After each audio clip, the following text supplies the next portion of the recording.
maraim-baovao fiombonam-bavaka anomboana ny tontolo andro miaraka amin'ny tompo isan'andro amin'ny ora sasany maraina ao amin'ny FJKM misotro fitiavana.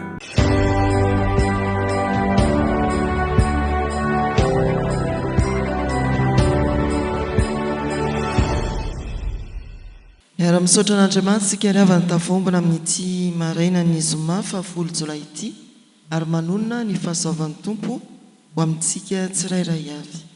Dia hideran'ny tompo isika amin'ny salamo 7:1, andiny 7:30 hatramin'ny 4:70.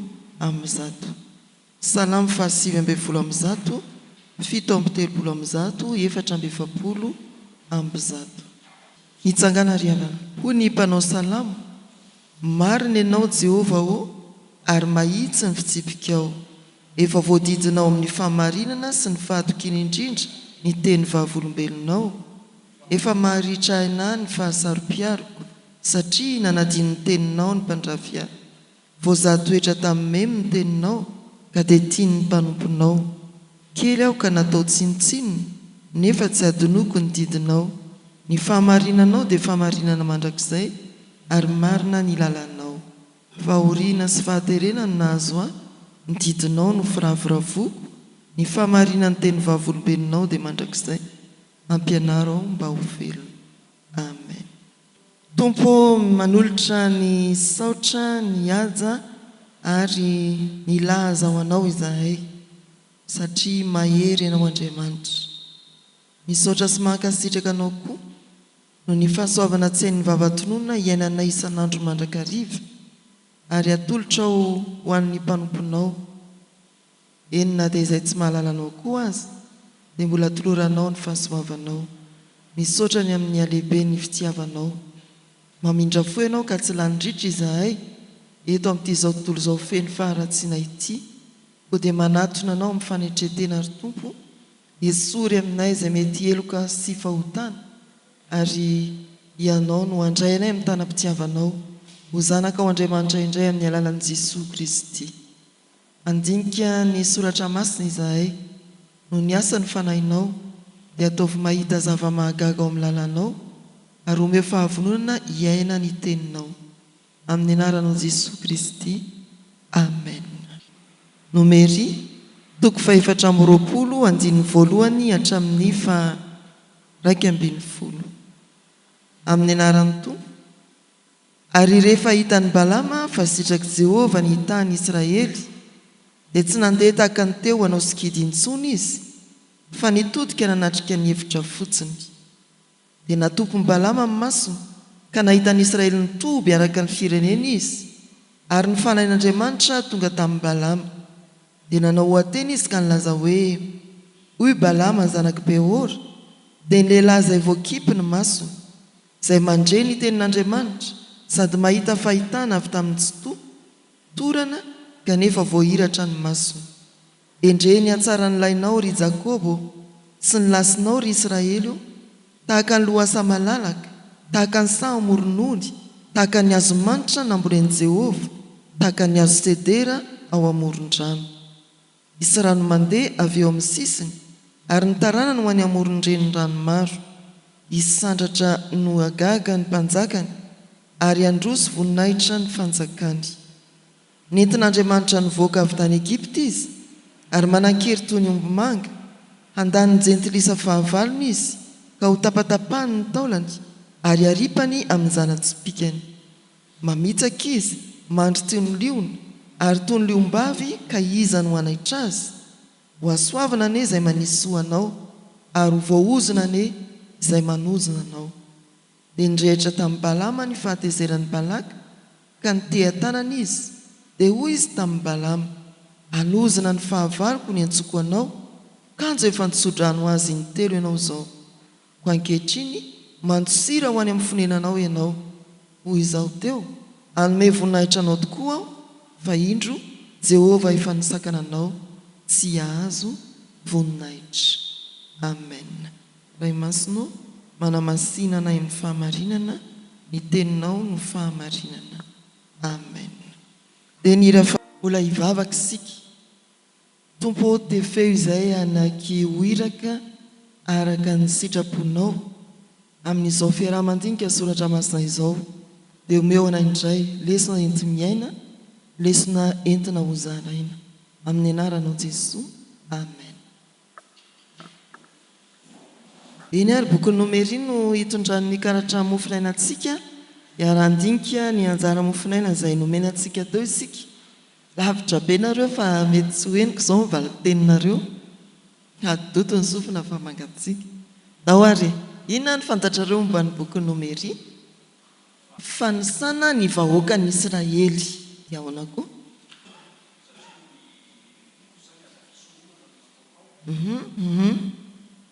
Metsodrano aronika ozinareo ity mandroana antsika ity Balama sy Balaka inona koa? Ary Balama biskidy avy aiza izy? Ao amin'ny 22 no misy an'izay. Inona koa? Impiry ary ny fanisana ao amin'ny boky nomery?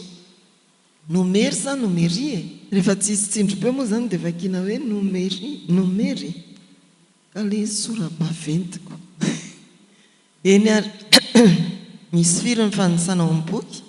Firy ny fanisana natao ao amin'ny boky nomery? Mbola misy manaky lazaina ankoatran'izay ary ve? Tsisy.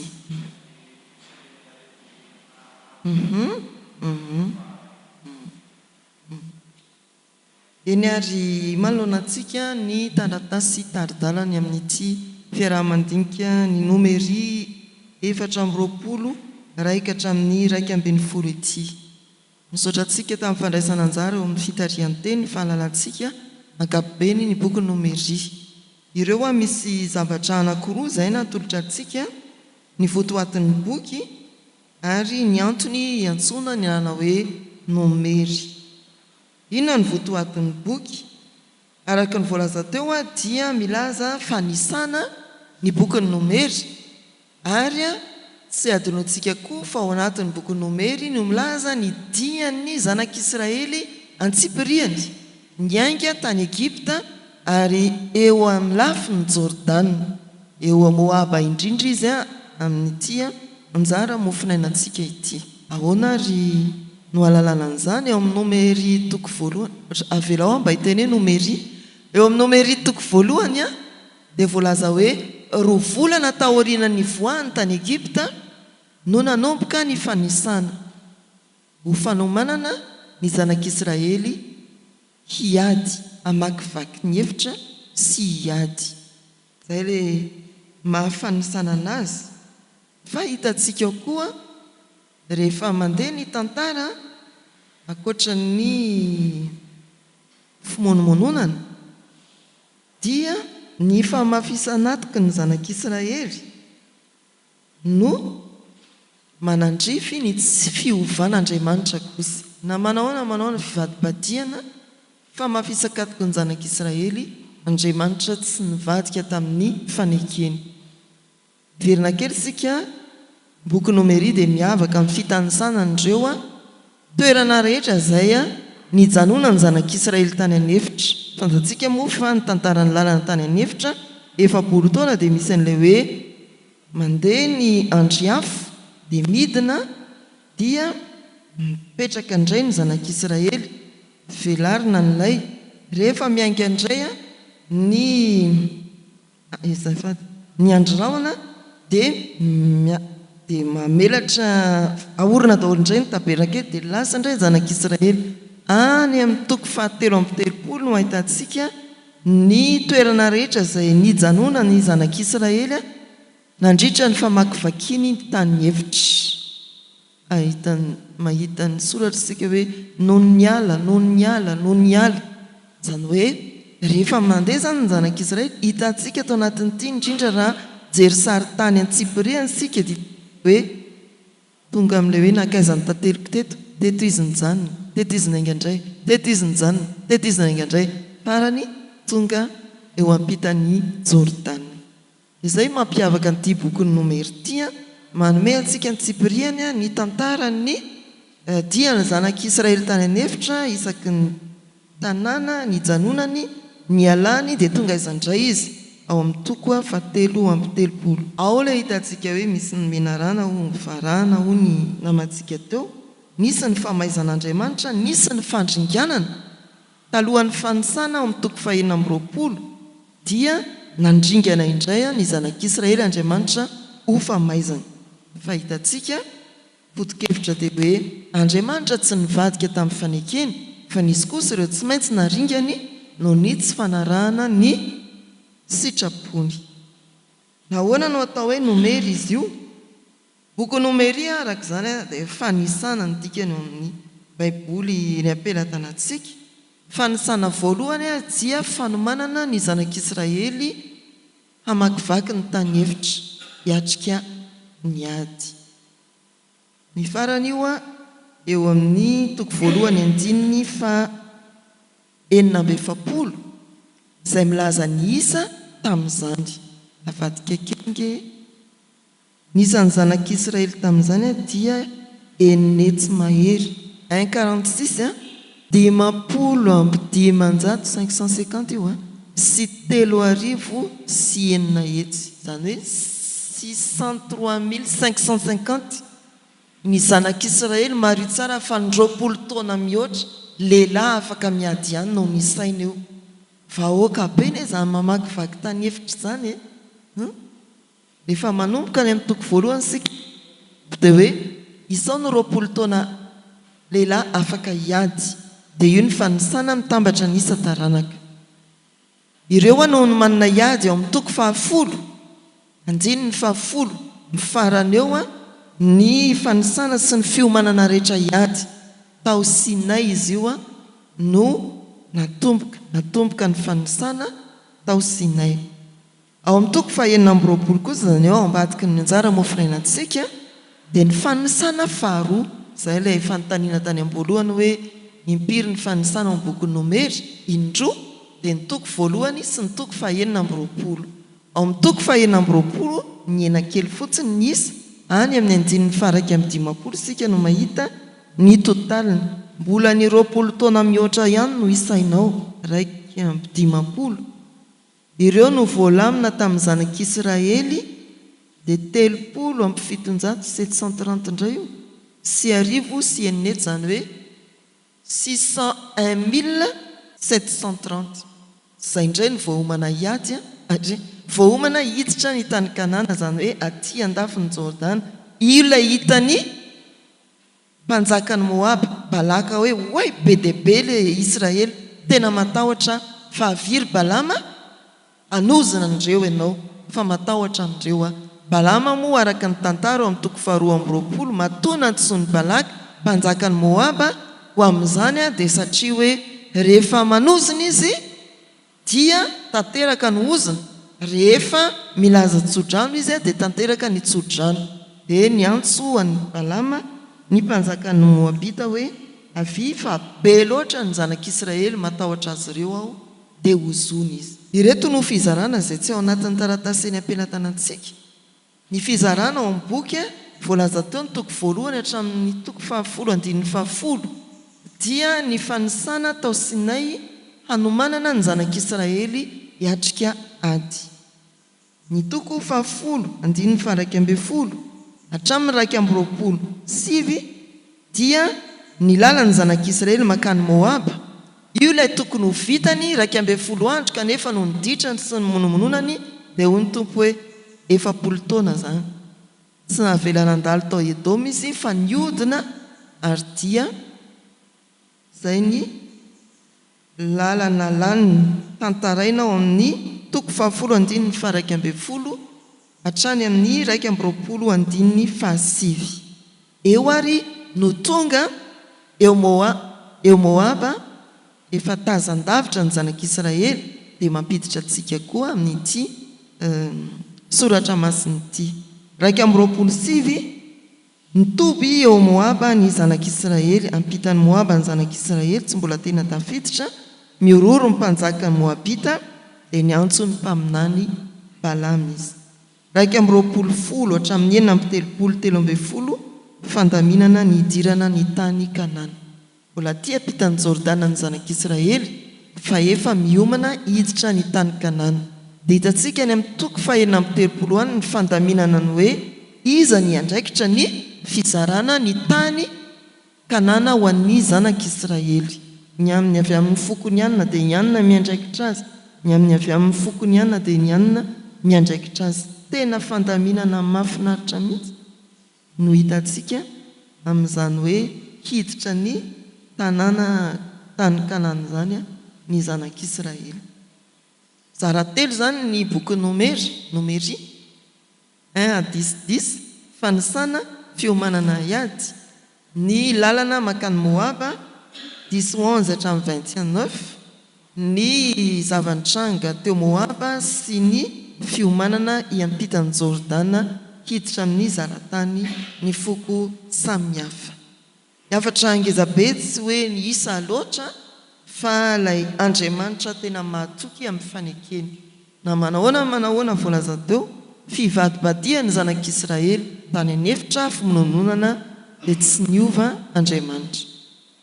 Tamin'ny fanekeny ao amin'ny toko 7-20 andininy 7-20 dia misy teny manao hoe amin'ny anaran'ny Tompo, Andriamanitra tsy mba olona ka handaingy na zanak'olombelona ka hanenina, moa efa nilaza va izy ka tsy efainy, na efa niteny va izy ka tsy ho toviny. Izany foto-kevitra ngezabe atao amin'ny boky Nomery. Rehefa Andriamanitra ny teny dia tanterahany ny teniny. Rehefa izay ny fikasany ampidirina ny tany Kanana ny zanak'Israely dia ampidiriny fa nanao fandratsanana fotsiny izy tamin'ny lalana tany anefitra, ary anisan'ny voarantsana tao anatin'io tsy tokony ho adinointsika izy Mosesy, ianao tsy mahazo mita ny Jordana hiditra ny tany Kanana. Eny ary izay ny boky Nomery mety tsy hay mihitsy izy ity. Dia isika hijery vetivety hoe mba hahafahana mandalina kokoa an'ity soratra masina ity, inona marina moa ny tranga ato anatin'izao toko 7-20 izao. Balaka mpanjakan'ny Moaba natahotra ny Israely ka nanakarama amin'ny Balama hanozona azy ao amin'ny toko 2-20. Taranankiza moa ny Moabita, dia taranankiza tamin'ny zanany vavy ny Moabita. Efa nianarantsika teto foana zany. Ny Moabita dia taranaky Lota tamin'ny zanany vavy Matoa, ny Amonita dia taranaky Lota tamin'ny zanany vavy faharoa. Io le tantara be hoe nivoaka ny Sodoma sy Gomora dia hoe tsisy lehilahy dia lany taminganety tsika fa ndao atao paipaika mampalahelo sy mahamenatra fa dia izany moa tantara ao amin'ny soratra masina riavana. Fa dia io Moabita mitsangako fahavalon'ny zanak'Israely. Zanak'Israely dia azo antonona fa niainga avy any amin'ny fiantsoana any Abrahama, dia nisy Isaka, dia nisy Esau, Jakoba, ary ao amin'ny Jakoba ity zanak'Israely ity. Dia ireo ilay izy hoe lasa nifandrafy Moabita sy ny zanak'Israely. Mpianakavy ihany ireo zanaky inony Abrahama moa ilota zanadralany nentiny nitaritarihany avy any amin'ny tany orany, nefa ozy Andriamanitra hoe avelao ny fianakavianao, izy mbola mahita mitaritarika zanadralahy any. Dia io ny vokany, le tsy fandehanana tsipitsipiriany kely amin'ny sitrapon'Andriamanitra zany, misy vokany foana eo amin'ny fiainana. Fa ilaozantsika iny natahotra ny mpanjakany Moaba dia nampiantso any Balama mpitsikidy mahery, izay hozoniny dia voahozona, izay tsofondrano dia voatsodrano. Tao ny Balama iara-iantsika hozoniny zanak'Israely, fa tsy navelan'Andriamanitra anao izany izy. Eto amin'ity toko 7-20 ity. Eo amin'ny toko 7-20 rehefa any amin'ny toko 2-20 rehefa mamaksika ny rana ny iraka, izany hoe ny andrina ny Moabita hoy ny soratra masina amin'izany toko 2-20 izany, nakany amin'ny Balama. Tamin'ny voalohany dia Balama hoe za tsy hoany, fandaninareo miverina amin'izay naniraka anareo fa za tsy hoany. Namerina naniraka indray ny mpanjaka Moabita dia hoy Balama hoe ka aloha anontany an'i Jehova raha mety ny andehanako na tsy. Dia hoy Jehova hoe mandehana fa izay asaiko lazainao ihany no teninao Mahagaga moa soratra masinao fa tezitra tamin'ny Balama indray Andriamanitra hoe ianao dia nandeha. Zay ny ao amin'ny toko faharoa amby roapolo fa naninona ianao no nandeha? Nefa kosa izy namaly hoe mandehana fa zay lazaka ihany lazainao. Dia mandeha ny tantara tena mifamolaka ao Balaka sy Balama ary Andriamanitra. Ao amin'ny toko faharoa amby roapolo dia nisakanan'ny anjely Balama tsy mahazo makany ianao. Dia mivadibadika eo ny tantara io izy fa aty amin'ny toko fahaefatra amby roapolo dia milaza hoe tsy hisy kidy intsony fa ny tany an Jehova. Inona no asainao ambarako? Dia ao le andininy fahatelo sy fahaefatra milaza hoe dia nanao ateny izy ka nilaza hoe hoy Balama zanaky Beora dia ny lehilahy izay voakipy eny amin'ny vodipejy voahiratra ny masony izay nandre ny tenin'Andriamanitra sady nahita fahitana avy tamin'ny tsotoa. Izany hoe teo Balama ny fanolakolana tao izy eo amin'ny toko faharoa amby roapolo, telo amby roapolo, eto amin'ny efatra amby roapolo izy resy lahatra tanteraka hoe tsy hanoko sy kidy intsony fa ihaino no feon'Andriamanitra. Inona no hitarihan'ny fanahin'Andriamanitra? Dia ireo andininy voalohany hatramin'ny fahasivy no filazany arak'izay hitarihan'ny fanahy masina azy. Tsy nanoziny izy fa tonga nitsodrano. Hoe ho tonga mahery ianao ka andravarava ny jentilisa, andaniny jentilisa fahavalony izy, ho tapatapahany ny taolany ary aripany amin'ny zana-tsipikany. Hoe Balama dia midika hoe olona mitena na mitelona na mandrava. Eto dia noravainy ny tedi-dratsy ny Balaka fa natsangany kosa ny asan'Andriamanitra. Fanahin'Andriamanitra mijery voambolana vitsivitsy. Fanahin'Andriamanitra efa fantatsika fa adika hoe rivotra na aina na fanahy teny Hebreo izay iaingan'io. Tsodrano misy fiteneny hoe afa-baraka. Ny tsodrano dia midika hoe fitahiana na koa fankasitrahan'Andriamanitra. Raha miainga amin'ny teny ao amin'ny Baiboly zany sika hoe baraka ka miteny hoe afa-baraka dia niala tamintsika ny fitahiana na tsy nankasitrahan'Andriamanitra isika. Tena afa-baraka mihitsy. Zay izy raha ohatra ka ny teny Hebreo iaingan'ny hoe tsodrano, baraka, zany hoe niala ny baraka, niala zany ilay tsodrano, niala ilay fankasitrahan'Andriamanitra. Raha ilay teny adika hoe tsodrano no adika antsika malalaka amin'ny fitenitsika isan'andro. Fanamelohana kosa ny hoe ozina na fanesorana n'ilay fitahiana. Zany hoe ny mifanohitra amin'ny tsodrano eto amin'ity anjara perikopaintsika ity dia ozina nesorina ny fitahiana. Eto amin'izao perikopy izao foto-kevitra dia hoe Andriamanitra ihany no mitsodrano na manala ny tsodrano, zany hoe manozina fa tsy fahefanizan'izy zany. Hitady ity efa taizany nanesoran'Andriamanitra ny ozina teo amin'iny, teo amin'ny azo fijaliana tamin'ny alalan'i Kristy izay natolony hanafaka n'izao tontolo izao. Reto ny foto-kevitra azontsika raisina. Manaiky ny iraka ny mpino, manaiky ny fitarihan'Andriamanitra amin'ny iraka ataony ny mpino. Inona nataony Balama fa tsy nataony intsony eto? Andininy voalohany efa nilazaiko teo ihany. Naninona izy? Eo amin'ny andininy voalohany valin'izay fanontanian'izay tsy nanao sy kidy intsony izy. Fa naninona? Andininy faharoa, fanahin'Andriamanitra tonga tamin'ny Balama. Rehefa tsy nanao sy kidy intsony izy dia nitarika azy ny fanahin'Andriamanitra ka nampahiratra ny masony hijery ny asarobidy ny vahoaka an'Andriamanitra. Hoe ny izay voahiratra ny masony nandre ny tenin'Andriamanitra, nahita fahitana avy tamin'ny tsotoa, endre ny atsara nylainao ry Jakobo.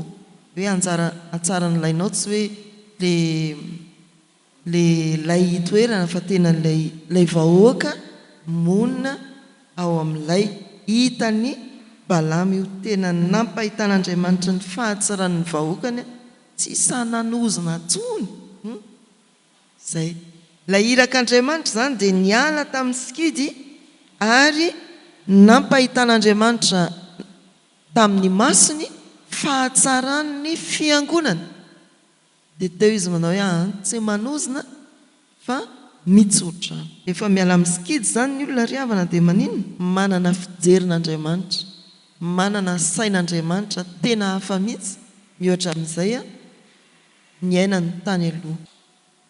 Mpanompon'Andriamanitra dia tsy tarihan'ny vola azadorana fa nitambazana vola be mihitsy Balama hanozina amin'ny tantara 22-23 toko 22-23 tsy bakion'olona tsy miaro ny lazany nalaza izy fa aloha tsy nalaza toy izay tsy ho tarihany fanandriamanitra amin'ny iraka.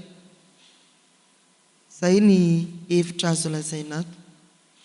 Nahazo baika avy amin'izy Balama 7-4 avy amin'Andriamanitra mivantana mihitsy ny baiko izay nitanterahan'ny Balama. Tsy tiany Balaka ny hafatra fa nataony ihany. Fahatezerana re zao 1:1 zao tsy azo sakanana amin'ny fikasany Andriamanitra. Rehefa niteneniny dia tanterahany araka ny 23-19 izay no lazaina tamintsika teo. Dia izay no lesina azontsika resina ao amin'ny 1:20 na dia misy tena manohitra sy manao teny mahery azy ny irak'Andriamanitra dia tsy afaka hanova ny hafatra ampitondrain'Andriamanitra izy. Mety hoe raha mamaky maimaika sika dia tsy ho azontsika ny 1:20 fa averina vakina amin'ny anaran'ny Tompo manao hoe ankehitriny mandosira ho any amin'ny fonenanao ianao. Hoy izao teo, hanome voninahitra anao tokoa aho fa indro Jehova efa nisakana anao tsy ahazo voninahitra. Ny fifaneken'ny Balaka tamin'ny Balama, ny fanekena nataon'ny Balaka tamin'ny Balama dia hoe rehefa voaozonao ny zanak'Israely dia tsy vitany hoe omeko vola be ianao fa asondrotro voninahitra ianao. Kanefa satria nanozina no nataon'ny Balama dia tezitry Balaka hoe raha izany no izy nanakana anao, izany hoe ilay fanarahany ny Tompo no nanakana azy tsy ahazo voninahitra. Dia izany koa no fanambintsika iraka ny Tompo na dia hoe tsy azontsika aza ny loka lehibe, ny fampanantenana lehibe avy amin'izay mety manohitra an'Andriamanitra ka ny fampiraharaha tamintsika tamin'ny iraka nampanaovina. Aleo very ihany izany, aleo manaraka ny sitrapon'Andriamanitra amin'izay anirahany antsika. Inona ny zava-misy ankehitriny bavalio hoe inona ny mahatonga mpino tsy hahavita ny iraka antsakany sy andavany. Misy paprisko azy manao inona ny mahatonga antsika mpino tsy hahavita ny iraka antsakany sy andavany. Resabola indray hoe tambazana ianao fa aza toriana mihitsy le ohatra izao. Na koa hoe tambazana ianao fa ohatran'ny ino moa le mofinainantsika Jeremia, le hoe aza miaino an'ireo mpaminany ireo le hoe hiverinaingana any Babilôna ny fanaka ao amin'ny tempoly.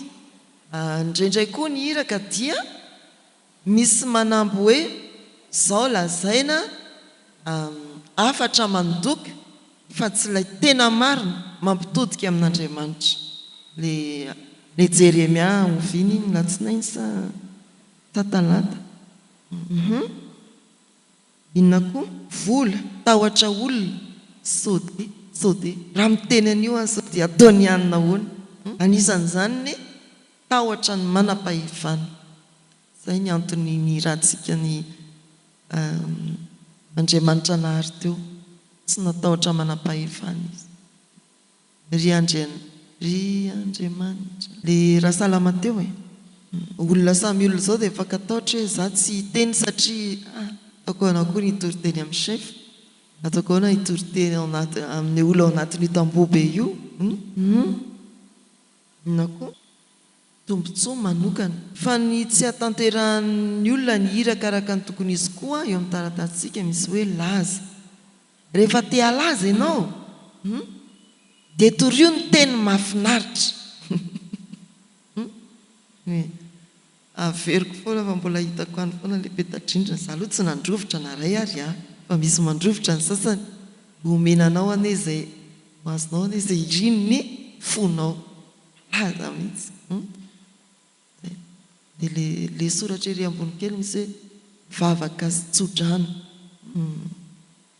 Balama zany io sa balaka balama io sa iza zany dinio tsara re olona zay mitady laza dia tsy manatanteraka ny hiraka araka ny tokony ho hita.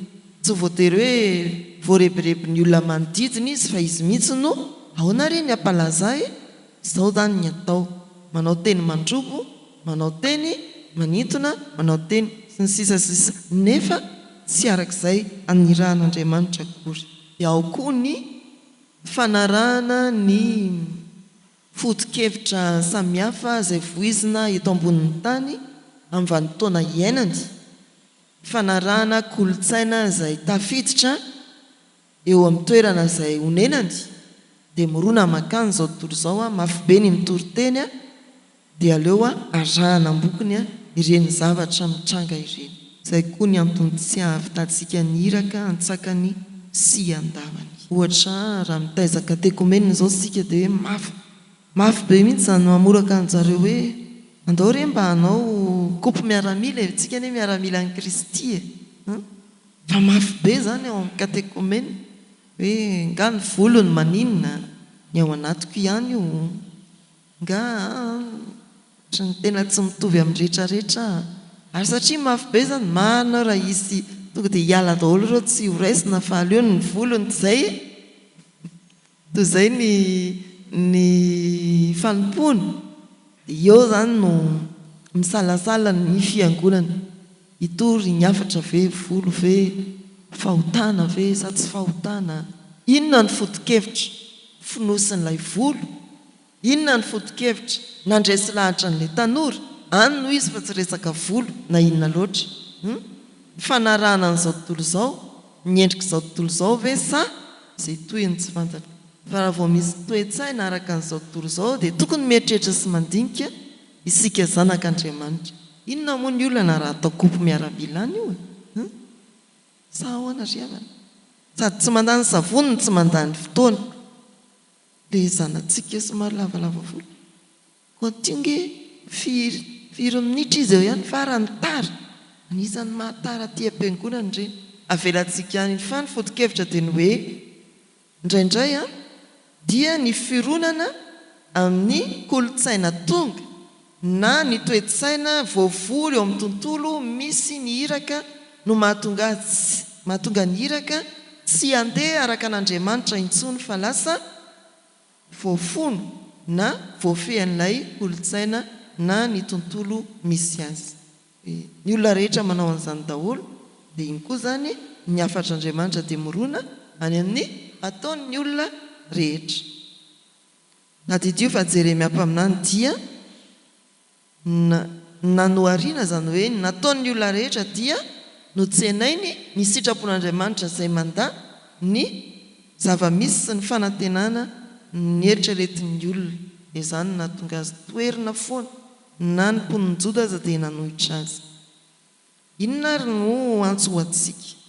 Raha ianao ny Balama anaiky tondra hafatra tsy tian'ny olona ve ianao? Aza atao an'izao Balama le toriteny fa ataovy an'izao anaiky tondra hafatra tsy tian'ny olona ve ianao? Neny Balama dia tsy tian'ny mpanjaka ny hafatra nentiny farany fa nentiny ihany, fampieritrretany zany.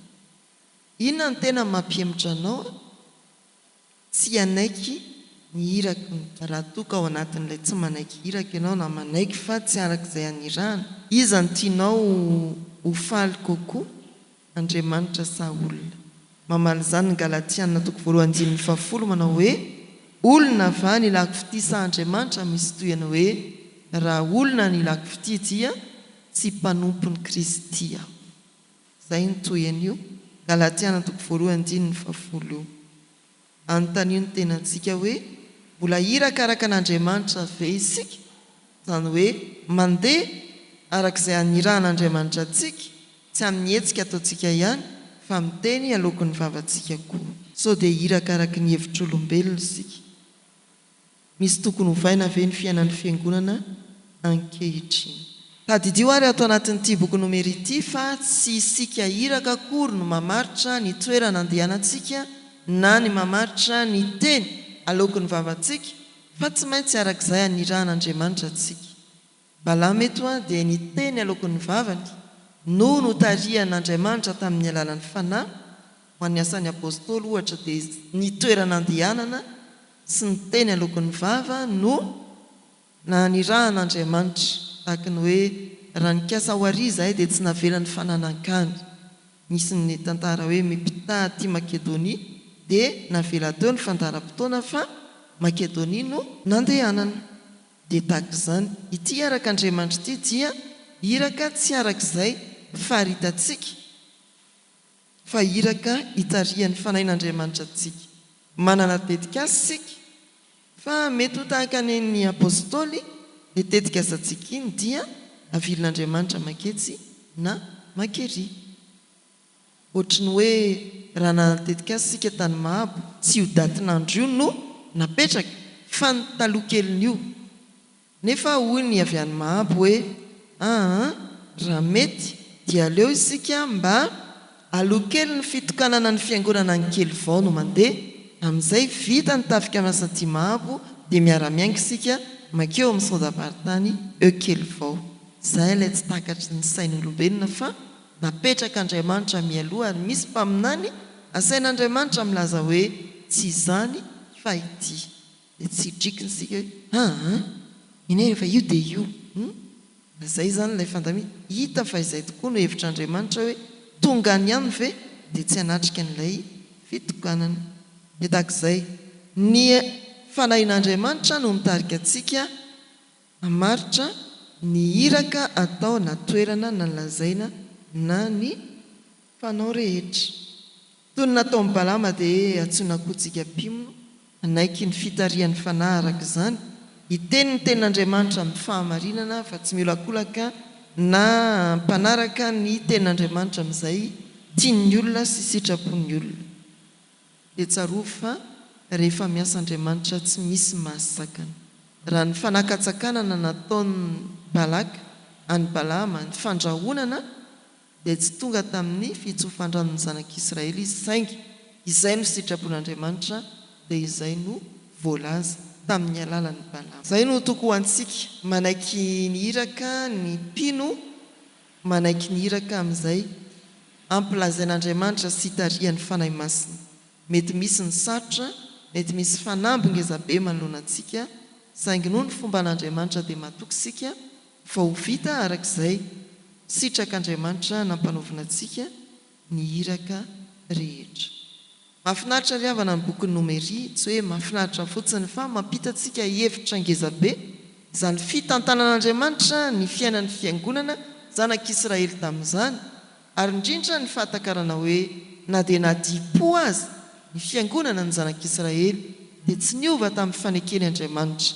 Nisy maty ireo taranaka niara-nira tany am-piangana tao an-tendrombohitra Sinay 2 volana talohan'ny nialany tany Egipta, fa ny taranak'izy ireo kosa dia novonjen'Andriamanitra ka nampidirina soamatsara ao amin'ny tany Kanana. Dia torak'izay koa misy ray aman-drenitsika efa nodimandry teny fikasan'Andriamanitra dia ny hoe amin'ny fotoan'andro rehefa ho avy Kristy ao amin'ny Tesalonianina 1:5 dia izay maty ao amin'ny Kristy no hitsangana aloha, rehefa afaka izany dia isika vevelona ka mbola hitoetra no hitsangana indray. Ny toyany dia ho any amin'ny tompo mandrakariva isika.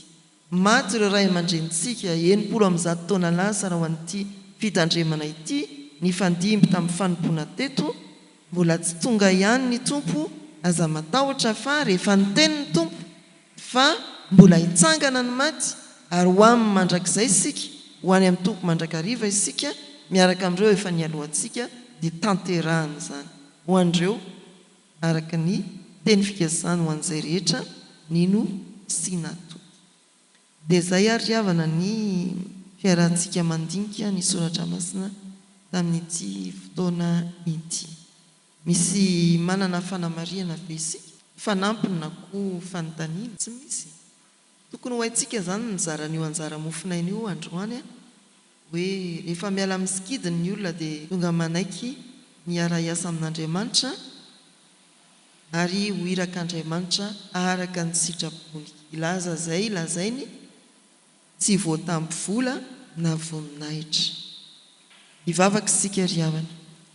Tompo, misaotra anao noho ny fotoana nahafahanay niara-nandinika ny boky Nomery ary nandray hafatra avy amin'ny tantaran'ny Balama sy ny faharesen-dahatra tao anatiny. Na dia teo aza ny fisalasalana vadibadiana teny am-piandohana dia indro araka ny tantara tonga mpanompo mahatoky na nitanteraka ny Irakao hitso-drano ny zanak'Israely i Balama. Mba ho fiainanay koa Tompo, niala amin'izay rehetra tsy araka ny sitraponao, hiala amin'ny fisalasalana eo am-pandrenesana ny Irakao ary ho tonga amin'ny faharesen-dahatra feno anambara izay tiana ho lazainay. Dia omeo anay ny fahasahiana isedra ny fanoherana rehetra, fahasahiana andaza rehetra mety ho kolikoly eo anivon'ny fiangonana, eny amin'ny fiarahamonina, hijoro amin'ny fahamarinana izahay iraka araka ny sitraponao. Tompo, ndreo ny fandaharam-potoananay atolotra ianao indray amin'ity tontolo andro ity, azavelanao ho kanosy izahay fa anaiko ho Irakao amin'ny fotoana rehetra amin'ny toe-javatra rehetra, ary ovy eny an-dalana koa amin'izao fotoana mbola mampitebiteby sy mahabe fanahiana ny maro izao. Mananteny izahay fa ireo ankonanay, ray aman-dreny, ray tapo, vady aman-janaka, dia eo ambany masonao ka ho tsinjovinao mandrakariva. Zareo ny firenenay Tompo, ao anatin'izany ny mpiarabelona mety miaritra fanaintaina amin'ny aretina, ireo manamanjo, ireo manana olana samihafa, ireo voafonja, ireo miandry fitsarana na efa manefa sazy, ireo tojo fifaliana koa Tompo ao anatin'ny famafahon'ny fiainana, dia ianao tsy miova na oka hifikira ny tsirairay. Apetraka eo am-pelantananao ny fiangonana mba hitoromarina ny filazantsaranao, mety ho toerin'ny fiarahamonina izany fa hijoro ny fiangonanao no ny asan'ny fanainao masina. Jesoa, ao anatin'ny vavaka mangina no hanonanay ny fikasana tsara everinay tsirairay, ary izay mety manery ny fonay koa angatahana aminao ankehitriny. Tompo, tsarovy ary ajoroa iraka mahatoky ny sampana fifoazana, mitaona ny olona ho afaka amin'ny sikidy sy ny asa matin'ny Satana. Ajoroa mahatoky ny sampana tanora kristianina izay manefy ny olona rehetra amin'ny mahamanontolo azy vatana saina fanahy mba ho tonga iraka mahatoky araka ny sitraponao. Ampahirezon'ny vondrona fototra lahiky mba hiasa mihoatra noho ny sasany, ahatanteraka ny iraka araka ny sitraponao koa. Atambatray ny vavaka amin'ny ampianarin'i Jesoa manao hoe: Rainay izay ny an-danitra, mamasinina ane ny anaranao, ho tonga ane ny fanjakanao, atao ane ny sitraponao ety an-tany ho tahaka ny an-danitra. Eo anay io ny anasazy ao anay, ary mamela ny elokay tahaka ny namelanay izay meloka taminay. Aza mitondra anay amin'ny fakapanahy, manafahana amin'ny ratsy, anao ny fanjakana sy ny hery ary ny voninahitra mandrakizay. Amen. Raha iso amin'ny finoana ary ny tso-drano atolotra amin'ny anaran'ny Tompo. Aza matahotra ianao fa momba anao aho, aza merikerika foana fa izaho no Andriamanitra ao, mampahery ao sady mamonjy anao eny ny tantananao amin'ny tanana ankavanany fahamarinako ao. Amen. Ho an'Andriamanitra irery aniny ny voninahitra, amin'ny anaran'ny Ray sy ny Zanaka ary ny fanahy masina. Amen.